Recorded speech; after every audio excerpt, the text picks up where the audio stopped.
image on the left, and don't be afraid to scream out. What do you see? Fresh, yum, sweet, right? If I come into the room with a basket of strawberries, how many of your mouth starts to salivate? Your mouth starts to water. If I take a strawberry and I put it under your nose, what do you smell? If I take a knife and I slice that strawberry in half and put that under your nose, now what do you smell? Notice how all the sensations remain the same. You see a strawberry and it looks like a strawberry. You smell a strawberry and it smells like a strawberry. And you take a bite out of a strawberry and surprise, surprise, it tastes like a strawberry. Exactly, it's a strawberry. But what thoughts come to mind when you see the image on the right? Cute. You know, when I go to a classroom, you'll get half the kids who say, oh, cute. Animal, pig, Wilbur, babe. So half the class will see an animal, and the other half of the class will see bacon, sausage, ham, pig, sweet pork, and hot dog. They'll see a food. It's one or the other. You're either seeing an animal or you're seeing food.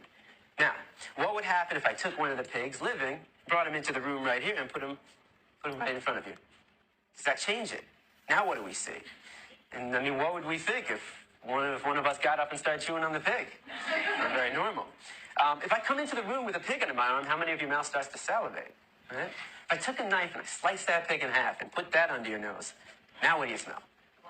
You smell the stench of death. You smell a rotting corpse, bacteria, decomposing flesh. You see, there's a process involved, and I'm here today to show you that process of how you convert this animal into this product.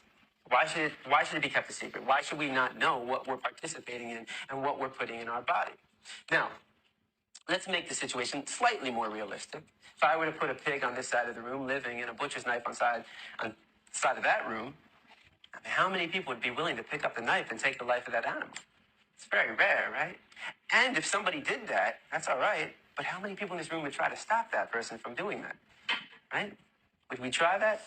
Of course. That's compassion. I mean, that is the greatest quality of the human race. There's no other species on this planet that has that level of compassion to extend to all living beings. But if you would stop somebody from killing a pig in front of you and then go home and have this for breakfast, well, that's called hypocrisy. You know, just because it comes in a nice, neat package all dressed up in your supermarket, just because you didn't take the knife and shove it through their jugular, just because you didn't get blood in your clothes, and just because you didn't hear their screams doesn't mean you didn't participate in the killing. Every time we buy this product, we are supporting somebody else doing what we ourselves wouldn't want to do, what we ourselves wouldn't want to see, and what we ourselves wouldn't want to hear.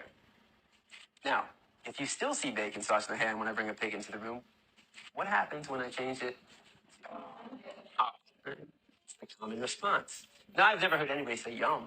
Nobody ever sees dogs eat hot dogs. So, why not? Why don't we see a food? We've been accustomed to view this animal as our pet. The culture